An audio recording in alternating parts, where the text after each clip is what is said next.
Huh? Is it 4 a.m.? 4 a.m.? Okay. So we have the morning, 4 a.m. Any other ideas? You wake up. When you wake up? Who said that? Me.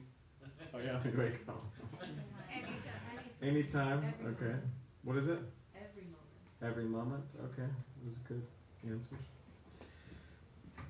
When you wake up, yeah. So there's different ways of seeing it. Some people say the best time to meditate is now. To start meditating now. Some people say the best time to meditate is always, every moment.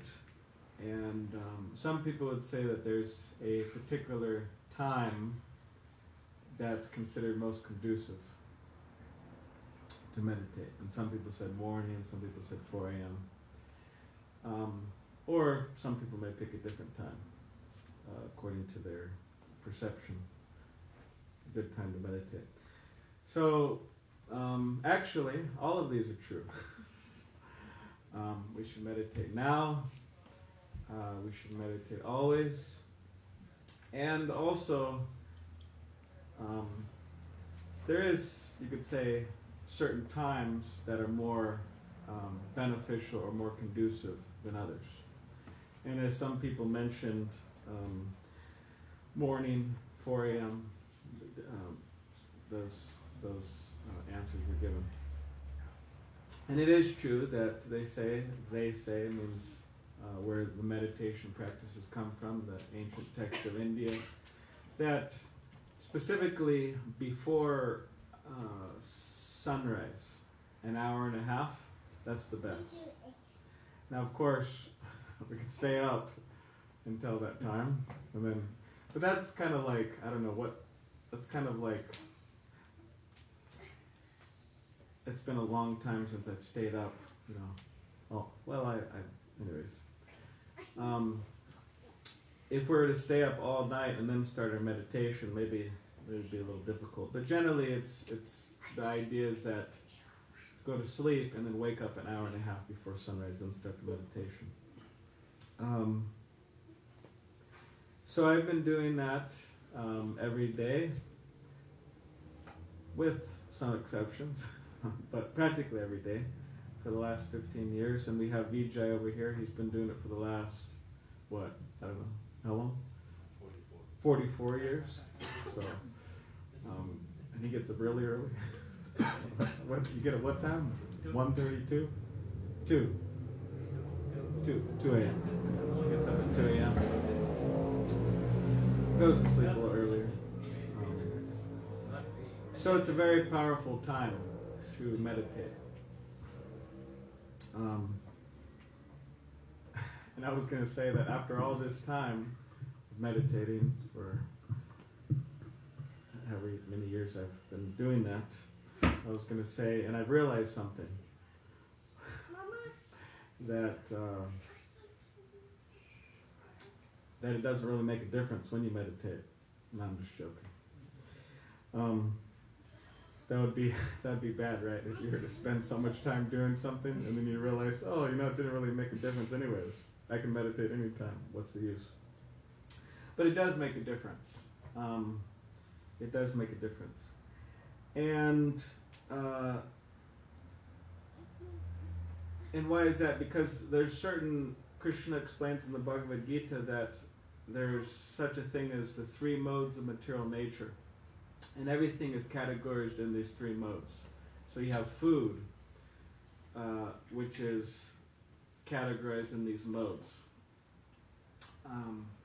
You have music. You have so many things. Everything is categorized in these three modes of material nature. And depending on how we associate with things in these particular modes, our consciousness develops or doesn't. For example, food in the mode of ignorance is said to be what? Old, stale, rotten, gotten by violent means, and so on. That's in the mode of ignorance. So we associate with that. In other words, we eat that type of food and it affects our consciousness. Same with music. I mean, there's people talking about all types of very bizarre stuff in music. somebody showed me a video. I mean, I don't follow. Mostly I'm just chanting Hare Krishna and listening to this, but actually that is what I'm doing. Not mostly. Because it's very satisfying. But somebody just showed me a video, I don't know, maybe a couple of years ago. And it was a video of some rapper, modern day rapper. And I forgot his name, but he had a bunch of tattoos over his face. But whatever, that doesn't matter. I have many friends with tattoos over their face, so that's besides the point. But it was interesting what he was rapping about. And he was going to get into the details. But it was in the mode of ignorance, to say the least. And that affects our consciousness. People wonder why there's so much violence and so on. Because of what people are eating in the mode of ignorance, because of what people are listening to in the mode of ignorance, domestic violence and so on, and it produces all this. And many other types of violence. So just as food is in the modes of material nature, just as music and everything we could think of as in these three modes of material nature, similarly, a day is scheduled, or there's certain parts of the day which are governed by particular modes of nature. So the morning is governed by goodness. I mean, it's very conducive for meditation and self-realization and so on. The daytime, or the noon, is governed by passion. You know, people running around, driving around, working very hard, covered by passion. And the nighttime is governed by ignorance. So therefore the best conducive time to meditate is in the morning, which is governed by goodness.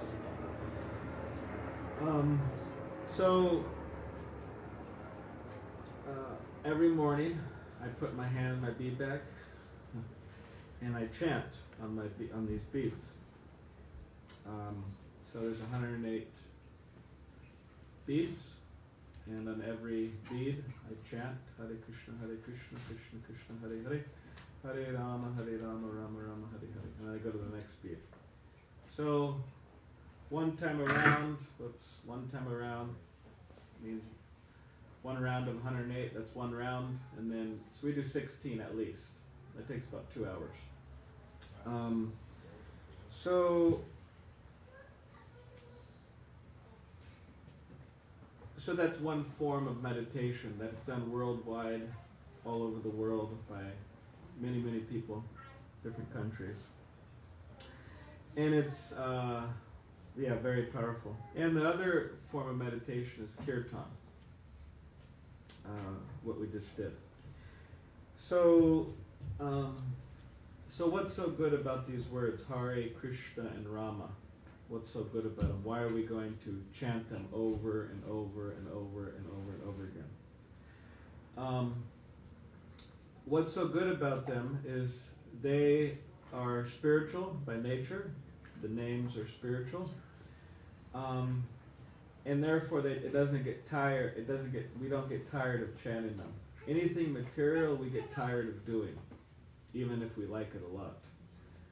Like maybe some of you are trying to become professional basketball players. Anybody trying to become a professional basketball player? No? All right. Maybe you don't have to be shy. Anyways, but you're trying to become a professional basketball player, right? And how many times do you have to, in a day, shoot the ball into that hoop? A lot, right? Or you're trying to become a professional golfer, right? Every day you're like this. So eventually you become tired. You become annoyed. You become frustrated. You don't want to do it anymore. That's called material. Or just like everybody has a favorite song, right? Or a few favorite songs. Now, how many times can we listen to that song in a row? For how many days? I don't know. Anyone ever try to do it? I remember I was a teenager and did that. I won't tell you what song it was, but that's between me and me. I'm joking, but I'm not. I'm not going to tell anybody. But anyways, but over and over and over and over again. I mean, for days, for at least a month, same song, and I was like really like meditating on that song. You know, what does it mean? And the music and the guitar or whatever it was, drums. But eventually, it's like, all right, time to change the song. I've heard enough. I'm changing the song. But it's interesting because the chanting of Hare Krishna, many people, for a decade or more decades, have just been hearing this over and over and over again. Not just hearing it, but chanting it, singing it, and getting more enthusiastic about it.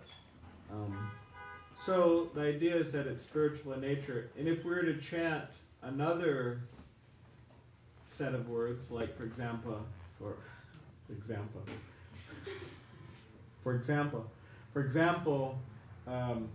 Coca-Cola. Coca-Cola. I'm already getting sick of it already. Coca-Cola. I mean, how long can you chant that? It's just like... as our spiritual teacher, Srila Prabhupada said, somebody was challenging that, why can't I just chant Coca-Cola? Coca-Cola. And then our teacher said, well, you could do that. Go for it. And when you get tired, you could come to us and you could chant Hare Krishna. Because you will get tired. So this is just some, you could say this is not absolute proof that it's spiritual. But it does give some hint towards that idea. So Krishna is meaning one who's all attractive. Krishna is the most attractive. Rama means reservoir of pleasure, an ocean of pleasure. We're all pleasure-seeking beings. In fact, if we could avoid pain, mental pain, physical pain, any type of pain, of course there's some people, anyways, but most, if we could avoid pain, then we would. So we're pleasure-seeking beings. So the idea is that by chanting Hare Krishna, and Hare is referring to the feminine divine energy, Hare. So the idea is that by chanting these names, we could connect with the reservoir of pleasure and experience that happiness for which we're always hankering after. Or else, we're like fish out of water. Anybody went fishing here before? I know somebody has. You catch a fish, and the fish is struggling. The fish just wants to go back in the water, right? Doesn't want anything else. Just wants to go back in the water. Of course, some people, they catch fish and with a hook, and they say, well, I put them back in the ocean, so it's a little better than just keeping them outside. Anyways, whatever. But whatever the case is, a fish wants to go back into the water, the ocean, to swim in its natural environment. So the idea is that we, as spirit souls, and if you disagree with this point, that's okay, but because I'm presenting the spiritual Christian conscious philosophy, I'm speaking like this, but we as spirit souls, we are by nature, you could say, existing in a spiritual environment. Means our consciousness is absorbed in spirit, absorbed in Krishna. And, but now we're in touch with material nature and all of its varieties, and we've forgotten our spiritual nature. And this way we're like fish out of the water. So again, if somebody catches a fish and then gives the fish a nice vegan dinner, which will be serving soon, and what else? Gives the fish a nice Rolex watch. This is a Rolex watch, by the way. I'm just joking. This is like very cheap watch. See how cheap it is? It's an orange, fake fabric, polyester cloth, so very cheap. But it does tell the time. But whether you give a fish a cheap watch or Rolex watch, or you arrange fish to have a nice dinner or whatever, nice car ride on the freeway, and a nice Ferrari, red Ferrari going fast, the fish is not going to be happy. Just like, hey, put me back in the water. Like, I don't want to hear this. So similarly, if we analyze, we're always hankering for happiness, and we may be finding some. It's not that we're not finding any; we're finding some, but we want more and more and more and more and more and more. We want to, experience the full potential of happiness. So the idea is that just as a fish cannot experience the full potential of satisfaction or happiness or comfort without being in the water, so similarly, we as spirit cannot experience the full happiness potential without being in touch with our spiritual nature.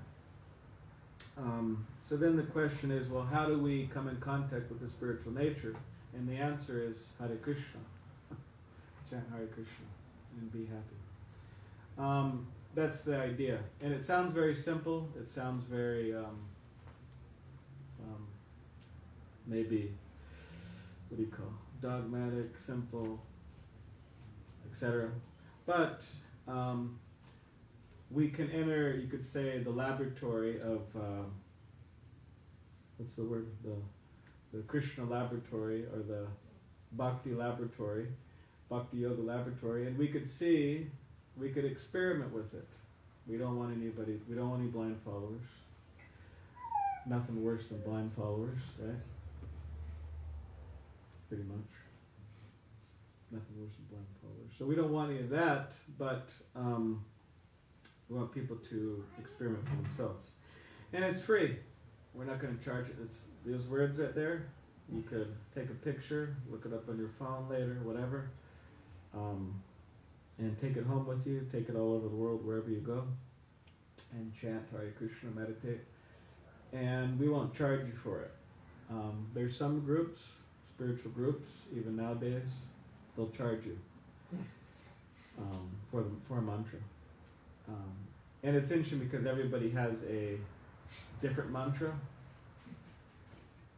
or else, how could you charge everybody for the same mantra? But I guess somebody could tell you their mantra. Say, hey man, what's your mantra? Anyways, but the guru calls you in the room and he says, hand over the money. He probably says it nicer than that, but whatever. You get the idea, right?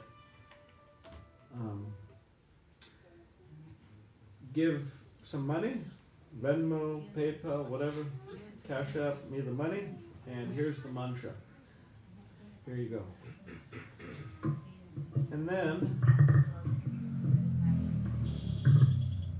let's see here. I'll take care of using the phone as an opportunity to adjust the mic. And then you get the mantra and you chant.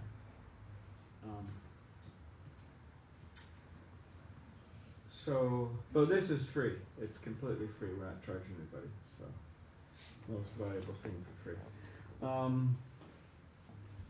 And then, so it's good. Wake up early as far as possible. Try to. It's a good time for meditation. Of course, meditate now, always, whenever.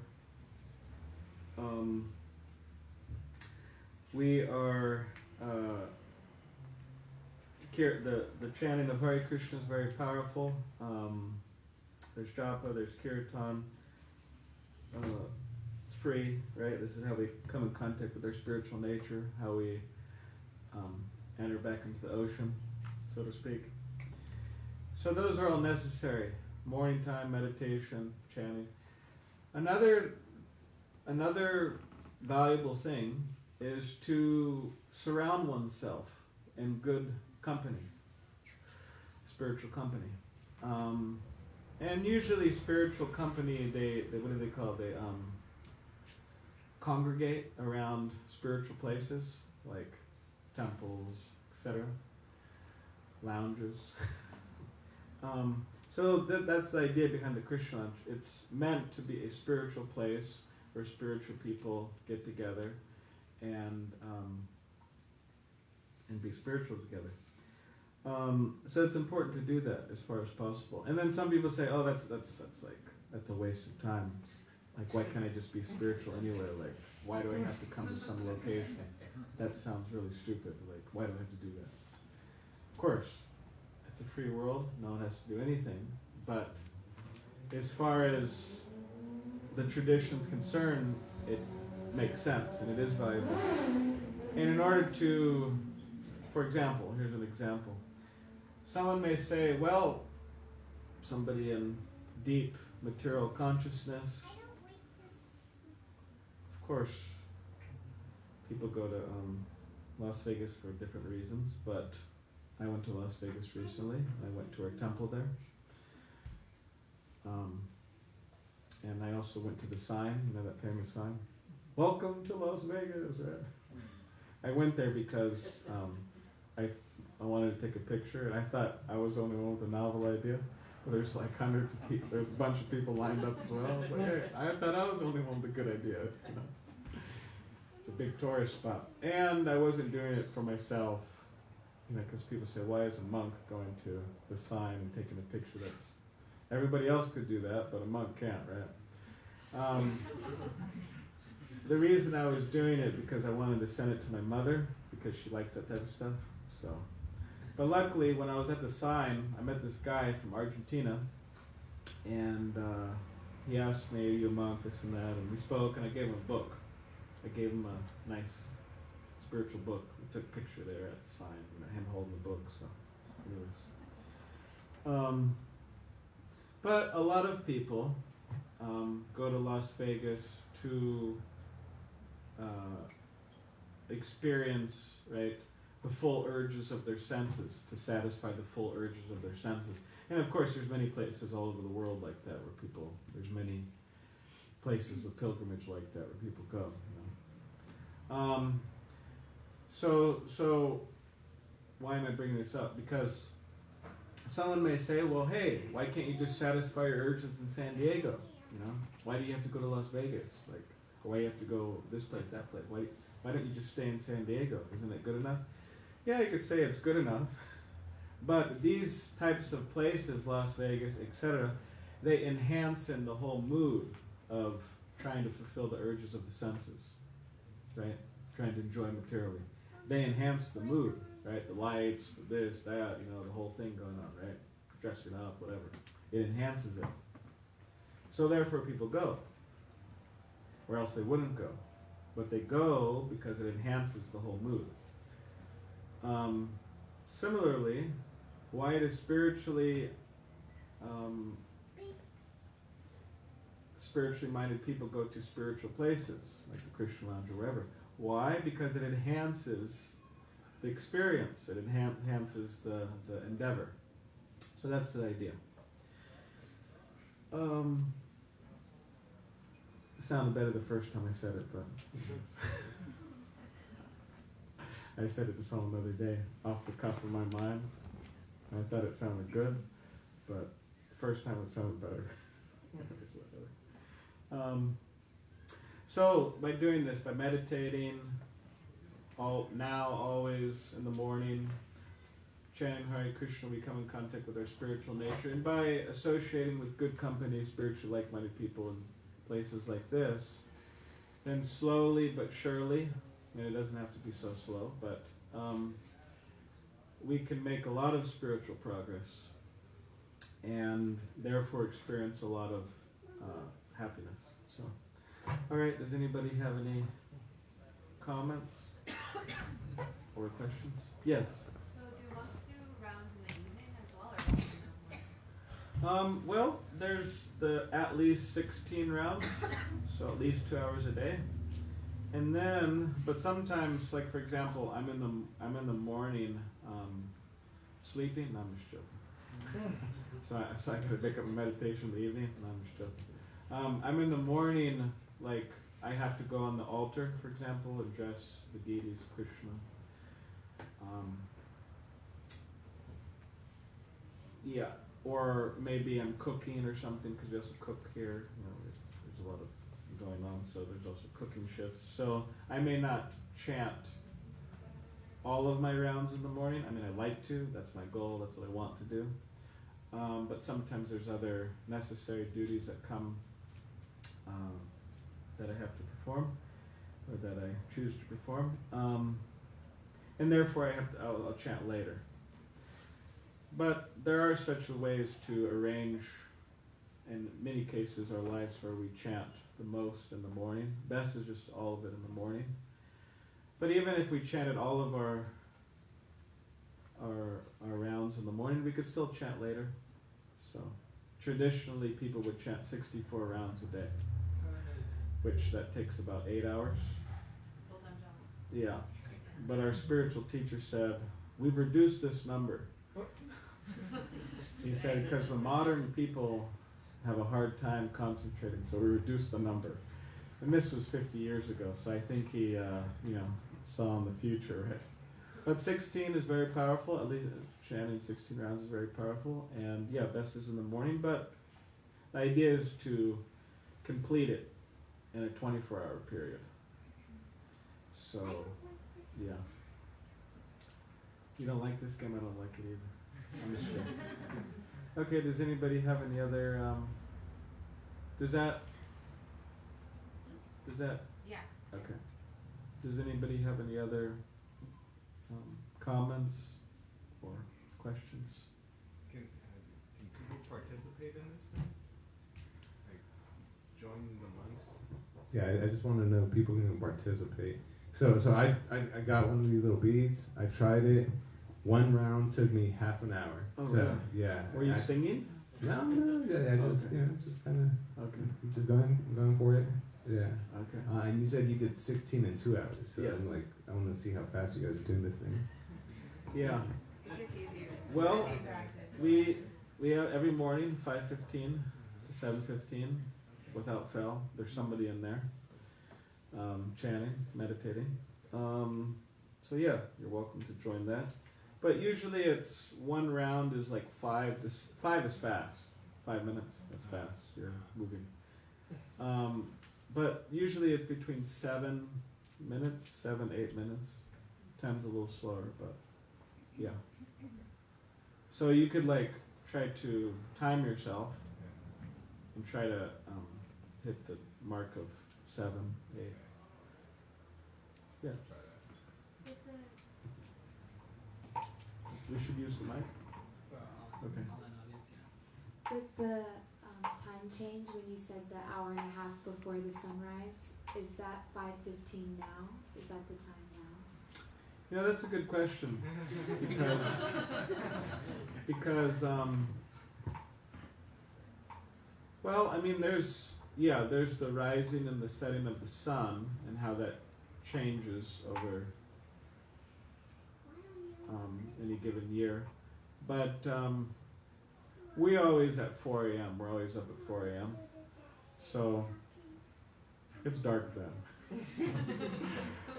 I was just thinking to myself this morning when I was up at 4:30 a.m. I walked outside to collect some flowers, and I was walking outside right here in the temple, and I looked up and I saw the moon was out. Of course, it's dark. But I was just thinking to myself, I keep on waking up so early, you know, day after day after day. But yeah, it is definitely dark. So therefore, sometimes, they have that saying, right?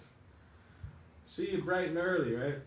So sometimes the monks, they have these all types of sayings they say to each other before they go to sleep, or, they're going off into their rooms or whatever, and they say, see you bright and early. So I thought about it, so I started telling them, if anybody ever tells me that, I say, well, see you dark and early, because we're waking up and it's dark.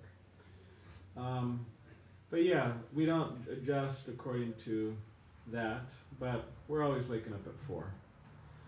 And because of that, we have some time where you could say the mode of goodness is prevalent, and the day's activities haven't really taken off. So, yeah. Do you ever dream of chanting? Do I ever dream of chanting? Well, I don't. Yeah, I have nightmares of it because I do it so much. Well, I don't know. Well, that's a bad answer. Because if I'm dreaming, I should know, right? Because you can remember. I mean, I've had a number of dreams that were where I was chanting, yeah. In different events and with different people chanting. So yeah, I had a number of dreams like that. And I was told recently that I went on a little trip. I went to Tucson. Well, first went to Las Vegas Temple, and then Tucson, we have a temple there. We're driving. And then we took a little detour to El Paso, Texas, because there was something going on there, an event. And anyways, wherever I was in Tucson or El Paso, but I was unconscious, sleeping, pretty unconscious. And then I was sharing a room with another monk, and then he told me I was snoring. And anyways, he said that I was chanting also. It's called Hare Krishna, Hare Krishna, Krishna Krishna, Hare Hare, and then I was snoring, Hare Ram. I don't think it was for very long, but he told me that was happening. So, anyways, it's good. Does anybody have any other comments or questions?